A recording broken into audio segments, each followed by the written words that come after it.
Hey there, guys. This is Flamzeron, aka YouTube's Tasuke, and we have reached the conclusion to the Batman vampire storyline. We've made it to the third story in this trilogy. This third story being called Crimson Mist, which the title alone, you can maybe see some symbolism in it, both contextually to the story and thematically in a way. As you can tell from the picture, um, Batman's kind of in a weird spot. I don't want to give too many spoilers ahead of time, but yeah. So this is the final Batman vampire story, or rather, the one in this series. I'm sure Batman has turned into a vampire before. I actually saw a screen cap of Superman turning into a vampire once before. I'm sure there's like some other like Elseworld or alternate story like Justice League thing where Batman turns into a vampire, and maybe some other stuff as well. I think they've done one for zombies as well, but that's a different subject. Maybe one day, but we'll see. Um, anyway, I guess it's time to review Batman Crimson Mist. Okay, so real quick story synopsis. Basically, Gotham is gone to crap. All of the bad guys are like messing stuff up. Penguin's doing stuff. Poison Ivy's doing stuff. Killer Croc is shown eating a woman. Um, and they show Harvey Dent turning into Two-Face and that whole thing. And Commissioner Gordon and Alfred are like talking about the situation and talking about how Batman's gone. He's like, should we bring him back? He's like, I don't know. And Alfred decides to actually bring Batman out, bring him back from the dead or undead or whatever you want to call it. Because if you remember from the previous story, they end up putting a wooden stake in Batman's heart. They don't decapitate him. He's just kind of laying in like this coffin, like his corpse kind of decaying and getting really skeletal. And he's just kind of laying there in some sort of like eternal sleep. The way they kind of handle the vampire rules in this entire storyline, I think, has been very interesting and very inspiring. And Alfred, he takes the wooden stake out, and then like the next man's like, "What have you done, Alfred?" And like, it's like this wail. Like even the speech bubbles that they give Batman look a little different, and now he's just like gone batshit, no pun intended, crazy. And he's all like, "But Master Bruce, we had to rethink our strategy." No, I'm joking. That's a Dragon Quest joke. Anyway, he's like, "Oh, Gotham's gone bad, and I thought we need a savior." He's like, "I'm gonna go kill everybody." He basically goes out and like just massacres all the bad guys. He starts with Penguin, and then I think he does Poison Ivy, which I thought that kind of exchange was sort of funny. And he's like, "What's wrong, Poison Ivy? You wanted me to love you, right? Not like this. This is the only way I can love you." It's kind of, and like he drinks all their blood, and he's going crazy and whatnot, and you could maybe see him as being sort of antagonist. Though what he's doing is he's using his insane evilness or whatever word to like eradicate all of Gotham's evil people. The problem is it's getting kind of out of hand, and so Gordon and Alfred, they're trying to figure out how to do it. Two-Face is also trying to figure out how to do stuff, and Killer Croc, he's apparently hanging out with Two-Face. So the four of them eventually decide to team up, and actually Two-Face and Killer Croc, they call out Alfred and Gordon to sort of like try and work together and defeat Batman. Because they fear that, like, if he keeps doing this, he's going to start attacking civilians and turning the entire world into just a place of vampires. And at first they're like, "No, we don't want to help you," but then they eventually decide to team up. And their ultimate plan is sort of to it kind of mirrors the first story a little bit, with how Batman dealt with like that giant massive vampires, and it seems to me like their ultimate plan is to kill Batman with sunlight. and they're talking about like we have to do it within a certain amount of time. They keep talking about like they have like this deadline, and they do it in the Bat Cave. Um, I guess they just assume that that's probably the easiest place to do it. Um, so the final part of the story takes place around there, and Alfred he calls out. Batman's like Master Bruce. I don't remember specifically what he says, but he basically calls out Batman, and Batman comes in. They do their little traps. Batman starts fighting people. He fights Killer Croc, which actually was a pretty good choice for an enemy because, as a vampire, one, Killer Croc's hide, his skin is going to be really tough to get through, and two, his blood's probably not going to taste that good anyway since he's a cold-blooded creature. He's a reptile. Though Batman being basically full-on vampire now. Rather he was a vampire in Bloodstorm, but like he was still kind of fighting the urges. Whereas here, since he's given into it, I don't want to use the term super vampire because I feel like that's not technically true. But like he's sort of, at the very least, he's more hostile and he's more dangerous. And so he's stronger than Killer Croc, but like he can't like defeat him like the usual way. So he has to just kind of kill him, which they end up sort of weakening Batman, and like he's assumed dead after falling into a thing like a big crater in the Batcave. But then Two-Face and Killer Croc betray Alfred and Commissioner Gordon, and while they're trying to kind of escape and defeat, they being Alfred and Gordon, while Two-Face and Killer Croc are basically hunting them. Two-Face hunting Gordon while Killer Croc is hunting Alfred. And with the Batcave being the way it is, like it's sort of they're Alfred and Gordon are able to kind of hide and sort of plan out stuff. They don't have enough resources to really combat Two-Face and Killer Croc. I imagine Two-Face probably could have been defeated if they worked together, but then the problem is Killer Croc, who is, since he's not a human, he's going to be a bit of a tougher opponent. And what ends up happening is that Batman, it turns out he's alive, and he's like, I'm alive. And then it's like, Alfred's like, you need to defeat them. It's like, I'm using the last of my sanity to like, we gotta defeat him. It's like, but I'm not strong enough. It's like, well, take my blood. I will be the sacrifice. Just make sure that I don't come back alive as one of them. I say alive. I guess undead technically, words. But you know what I mean. And so Alfred gives himself and lets Batman suck his blood, and he gets decapitated. And there's a shot of like a shadow or some sort of like behind the scenes figure. I'm trying to explain it without like I'm trying to explain it more for the image is what I'm trying to say rather than just telling you basically what happens. And it shows like Alfred's a decapitated head. And of course Batman, he's like at full power now, so he's able to take out Two-Face and Killer Croc. And so then it's just Gordon and Batman, and it's like, thanks, Batman. But then like Batman grabs Gordon's neck, and he's all like, I'm gonna turn you into one of me and stuff. If you don't want to work with me and take over the world as vampires, then kill me. Do your plan and kill me. It's like, but Bruce, no. It's like, you gotta do it, man. It's your choice, but you gotta do it. You gotta do it, man. I imagine that's what Batman would sound like if he was a surfer vampire. But like that's one thing about Batman. Even though at this point, like as we saw from the previous story, after biting the Joker and drinking his blood, he had been tainted, and he sort of went mad while in like that eternal sleep from the stake. So he's sort of like he's a lot more like Dracula, I guess is a good way to put it.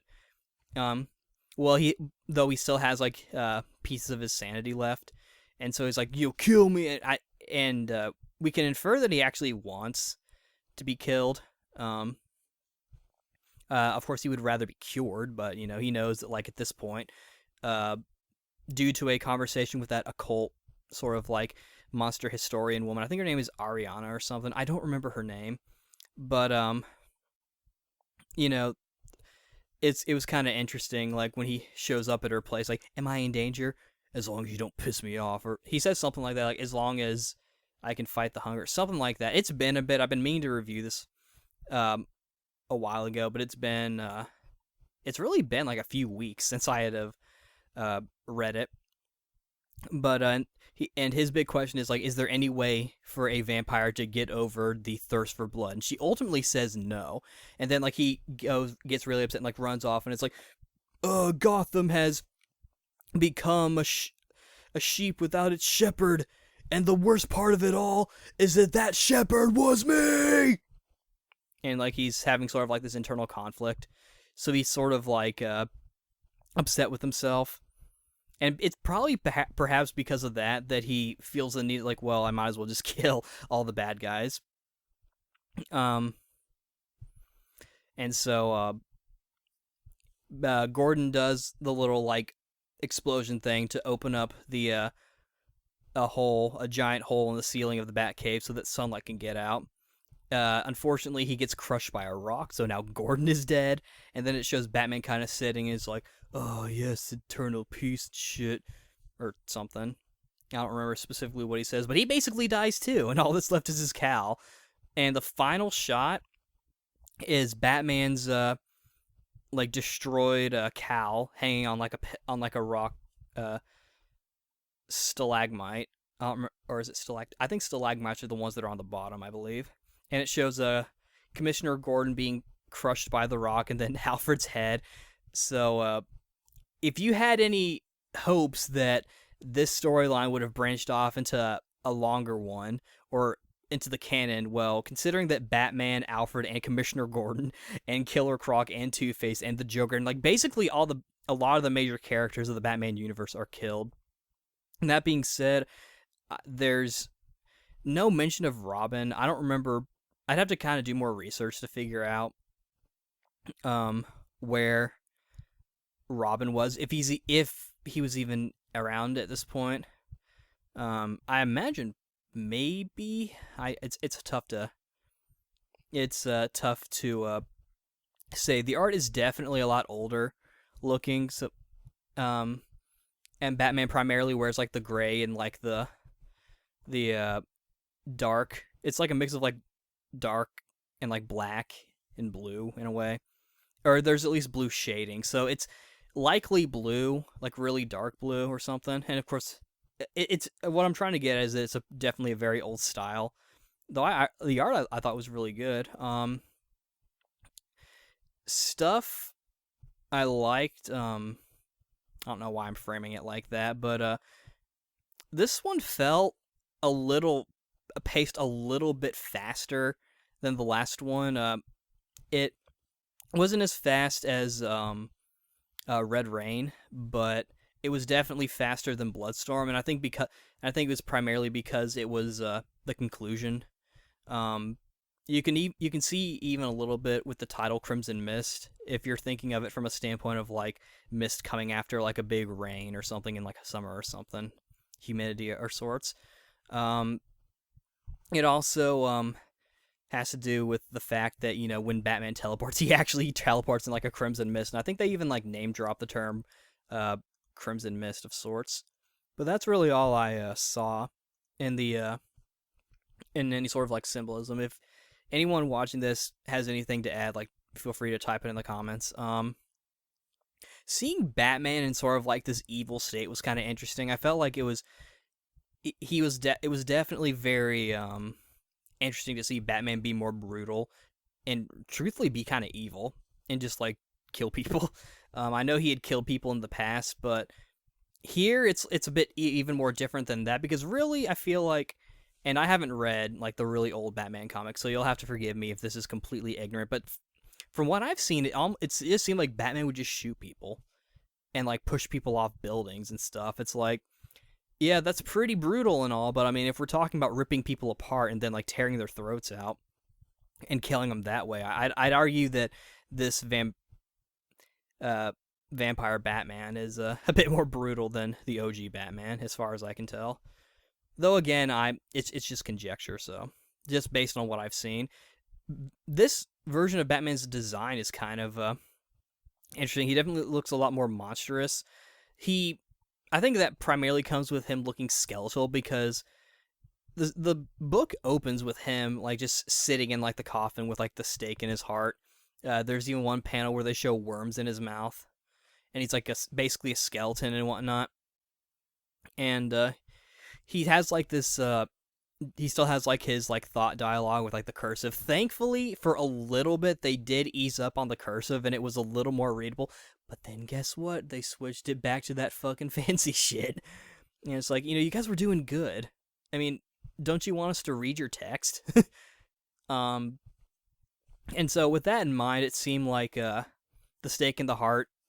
It would technically kill, quote unquote, kill a vampire, but its main thing is it's putting them into like this dead like state, where they're like in an eternal sleep. Whereas as long as that stake is in them, and they're in a place to where it can't be removed, they won't come back to life. Though based on Batman still having like thoughts, um, and us being inside his head to hear them, is telling me that he's not actually dead. Versus being killed by sunlight or by decapitation. So that's why I call it like an eternal sleeper. In a way, kind of like an undead, being undead. Or where like you're both dead but alive. Kind of like, that's an interesting way of looking at it. Putting the stake inside a vampire makes them like literally undead. They're actually dead, but they're technically alive. They're just kind of sleeping. In terms of design, everyone looked the part, as far as I could tell. Killer Croc looks the way he does. Two-Face looked like what most comic fans would probably expect. For those who don't read the comics, he looked the same way he did. He looks similar to the way he did in the Dark Knight movie, which is probably a more realistic and more grotesque looking Two-Face. I personally prefer the animated series one where it's like the sort of the blue skin and the hair and whatnot. I prefer that personally. I know that's probably not necessarily like accurate to what a person's burned face looks like. I don't remember if they changed it in the cartoon to where it was like some sort of like acid or something. I don't entirely remember. Let's see what else. Can't really think of too much else to say. I liked how even though Batman was clearly like insane and evil, he still had a bit of Sandy in him, and he had like that little thing where he's all like, the worst part of it, that shepherd was me, and like, is there any way for a vampire to get over the curse of bloodthirst? And he still talks up Selena Kyle and Tanya a little bit. He's like, these amazing women. Or at least I remember him a little bit. It wasn't nearly as much as it was in the previous books, at least from what I remember. And the conclusion was kind of sombering a little bit, if I'm using sombering correctly. Because like Batman's story literally is over. Like, I don't know what y'all's stance on, or what the general consensus on the ending of Batman is. Whether you see it as like The Dark Knight Returns as being sort of like an ending, or any of like the comics where Batman died, but then they rebooted it like in a later issue or something. I don't know. But this is definitely one where Batman does die at the end, but he doesn't have to drink blood anymore unless he's still a vampire when he goes off to heaven, or probably from his perspective, he probably is expecting to go to hell. Though I imagine that he is such a good person deep inside, and so he would go to heaven. But this is definitely still a more modern-ish Batman. I'm using modern in a very sort what's the 20th century? Well, I don't think that's all. That doesn't help. Post 1940s, 50s, and 60s and 70s. maybe 1970 at the earliest, but like sort of, you know what I mean? Sort of like the where like post the part where Batman would actually just kill people, which I feel like makes this comic a little. If you have that mindset, this makes this this story and the fact that Batman kills the bad guys has a bit more power to it. If you think of it from a standpoint of Batman wouldn't kill anybody, which at this point I feel like he wouldn't. He's just more about, and of course with Bloodstorm, the whole thing with him technically losing was that he drank Joker's blood. He gave in. That's sort of like the whole thing, and then he had to decapitate him. I don't remember if he was actually dead at that point or not. I think he probably. I don't fucking know. Uh, but I can't think of anything else about the review of this. I don't. There's not really anything I liked or disliked. Yeah, the only real thing was just sort of the cursive going back to being hard to read. And I guess maybe the skeletal design was a. I mean, it's logical and it makes sense and it's realistic from a standpoint. Like, yeah, you're not gonna. Um, but he almost kind of looks like a ghoul.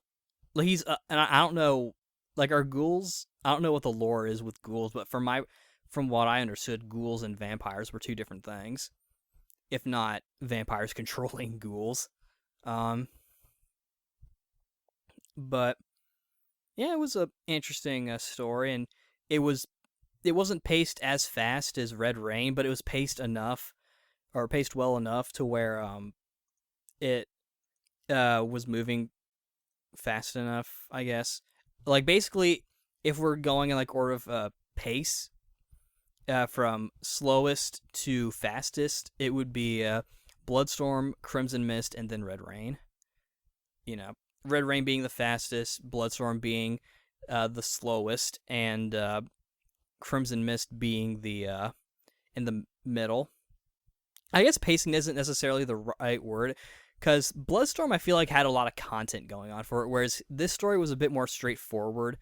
You know, Batman comes back, he kills a bunch of bad guys, they decide to kill Batman, everyone dies. To put it simply, that's like sped through if you're like flipping through the book really fast. But yeah, it was pretty good. Out of the three, I'm not really sure.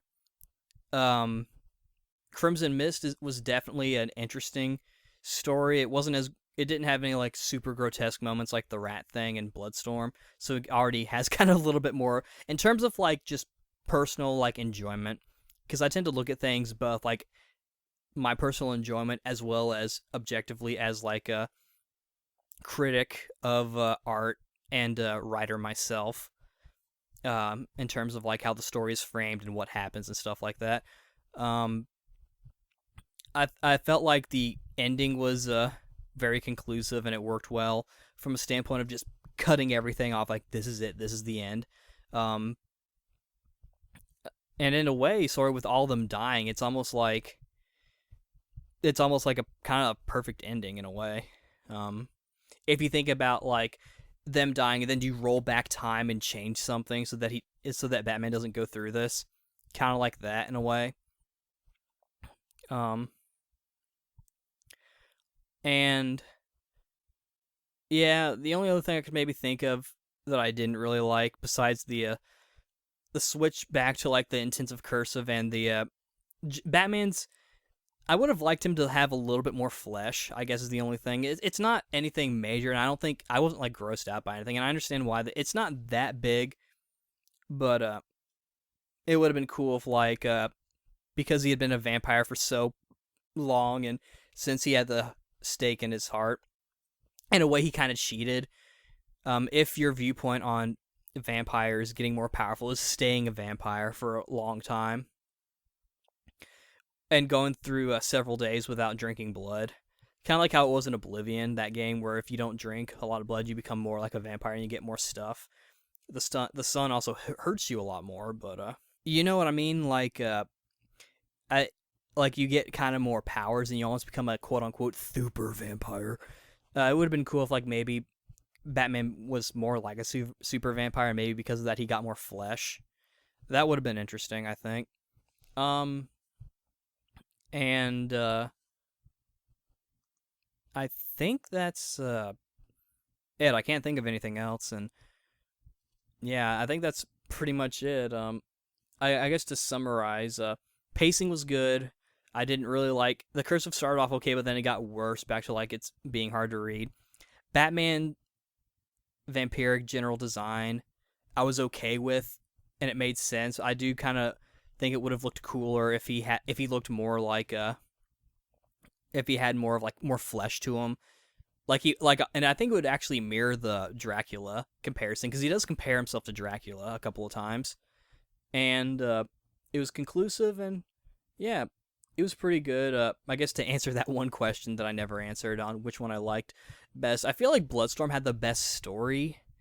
Red Rain was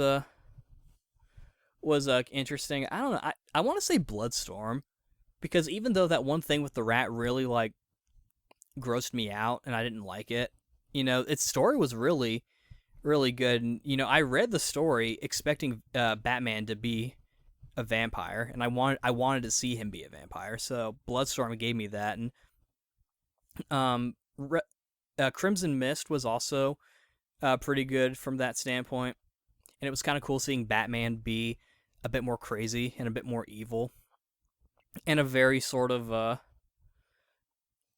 non-magical way, a very irreversible way. Like he couldn't change it or anything, but yeah, I guess that's that.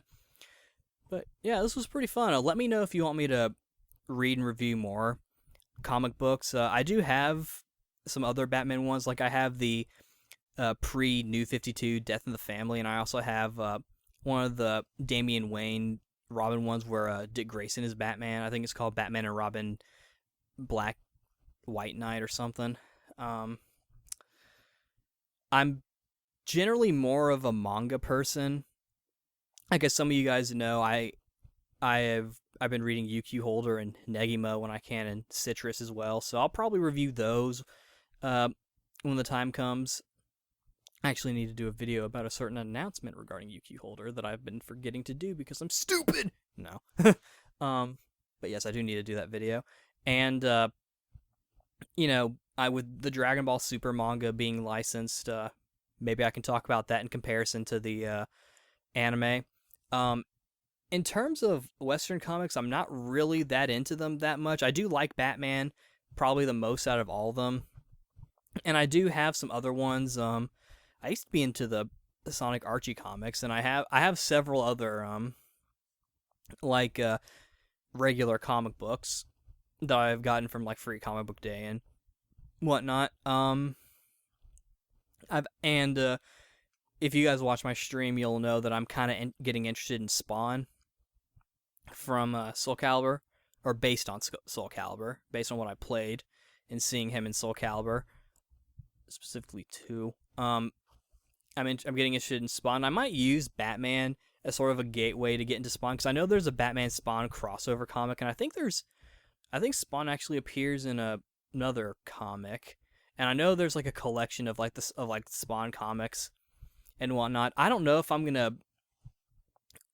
necessarily read the Spawn comics. What I may do is watch the animated series and review that. Maybe we'll have to see. I'm still trying to catch up on all the anime that I never got around to reviewing from the past season. I think even a couple of seasons ago, technically. But yeah, this was pretty fun, and maybe I'll review another comic book. We'll have to see and see how things go. But yeah, this is Flams Ron, aka Tasuke, signing out. Good night.